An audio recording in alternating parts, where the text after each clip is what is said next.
Alright, going out here. This reminds me of growing up as a kid. It's just got so much going on. So much going on.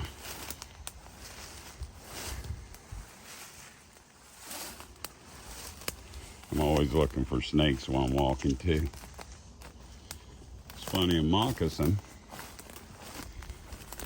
when you walk along and you kind of spook them, sometimes they'll run, but they're not afraid of you like so many snakes. I mean, they'll turn around and chase you. They want a piece of you. I've had so many times where they'll just come for you.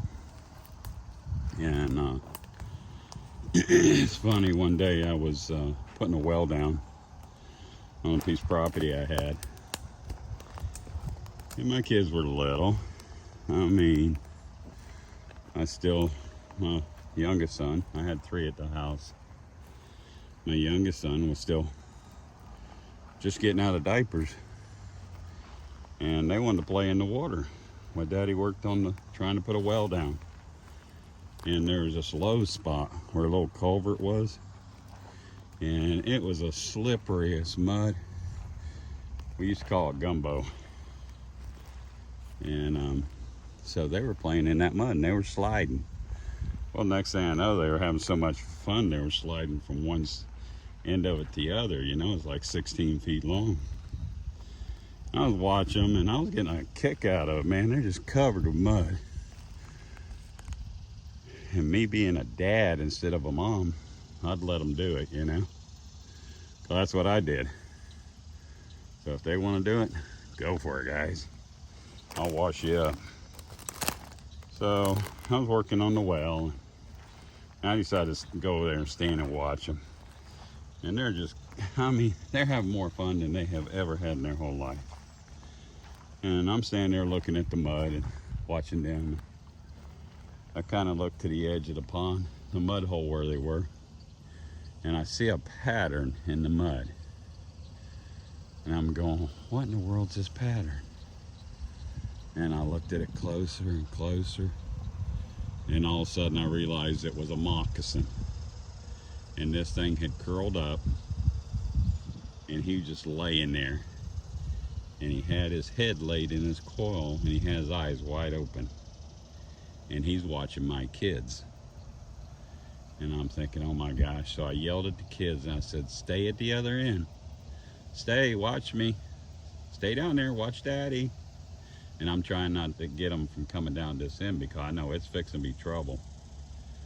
And I got a 10-foot piece of PVC pipe, 1/2-inch diameter. And I thought, I got one good chance with this or I'm gonna have to go in there and I'm gonna get bit. Because my kids are not gonna get bit. I will grab that snake. And I figured I'd grab him, call 911. And then I would put a tourniquet on, stop the poison from going up, and kill the snake, and then we'd go to hospital. And so what I did is I decided I was gonna harpoon him. And I threw this thing as hard as I could, straight at his head. And you know what? I hit him dead on. It killed him, first strike.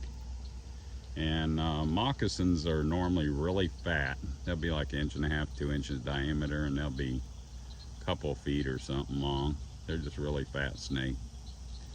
And this cotton pig snake was 3 feet long, and it was about 3 inches diameter. It was the biggest water moccasin I had ever seen in my whole life. And it just took my breath away. It scared me to death. And from then on, if the kids wanted to play somewhere, I got in there, buddy, and I got muddy, or I did whatever I had to do, and I went around that whole entire thing with a fine-tooth comb. And I never did that again. And you just don't know. So you have to protect your children, you know, and if you're gonna let them do things, that's okay. But you just have to be careful. Because I was kind of an overprotective dad. My kids would tell you. They they were on a short leash with me, buddy. And I just wanted them to be safe, you know. I didn't want them something to get them or something to hurt them. Anyway, I don't know if my kids remember that or not. And if they do, they probably got 3 different stories about what happened. It's funny how that happens. So, I'll catch y'all later. Take care. Bye.